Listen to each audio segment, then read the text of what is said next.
पहले के ज़माने में ज़मीन पर बैठकर खाने की परंपरा थी। समय बदलता गया और खाने की जगह डाइनिंग टेबल और कुर्सियों ने ले ली।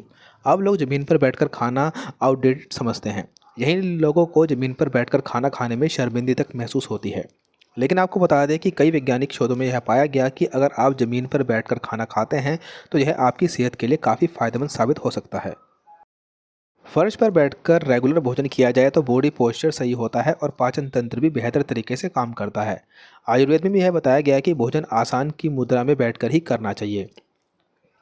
आयुर्वेद में यह बताया गया कि जब हम आगे की ओर सिर झुकाकर खाने को मुंह में लेते हैं तो हमारे गट खाने का सही जगह पहुंचने में बेहतर तरीके से काम करता है। इसके अलावा यह बॉडी पोस्चर को ठीक रखने, मांसपेशियों को मजबूत बनाने और ब्लड सर्कुलेशन को बेहतर रखने में भी मदद करता है।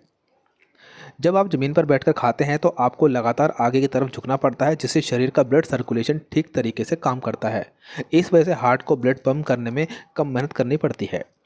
ज़मीन पर बैठकर खाने से रीढ़ की हड्डी के निचले भाग पर जोर पड़ता है और यहाँ की मसल्स भी मजबूत बनती है। इससे शरीर को आराम पहुँच जाता है। जब हम फर्श पर बैठकर खाते हैं तो घुटने मोड़ने पड़ते हैं। यह घुटनों की बेहतरीन एक्सरसाइज होती है। इस तरह बैठने से जोड़ों के दर्द में राहत मिलती है। हार्ट पेशेंट के लिए भी ज़मीन पर बैठकर खाना हेल्दी माना जाता है। जब ज़मीन पर बैठकर खाया जाता है तब खून का संचार दिल तक आसानी से होता है, जिससे किसी तरह की समस्या नहीं होती। जब हम कुर्सी पर बैठकर खाते हैं तो हिप्स टाइट और स्ट्रॉन्ग हो सकते हैं, जबकि ज़मीन पर बैठकर खाने से हिप्स के फ्लैक्स को आसानी से स्ट्रेच कर सकते हैं। ज़मीन पर बैठकर खाने से पेट की मांसपेशियां लगातार एक्टिव रहती हैं। इससे डाइजेशन अच्छा होता है और भूख भी अच्छी लगती है। ज़मीन पर इस तरह बैठना एक आसन की मुद्रा होती है। इसे सुखासन या पदासन की मुद्रा भी कहा जाता है। इन दोनों ही आसानों से एकाग्रता बढ़ती है और स्ट्रेस दूर होता है। ऐसे वीडियोज़ के लिए वीडियो को लाइक, शेयर, चैनल को सब्सक्राइब जरूर करें। धन्यवाद।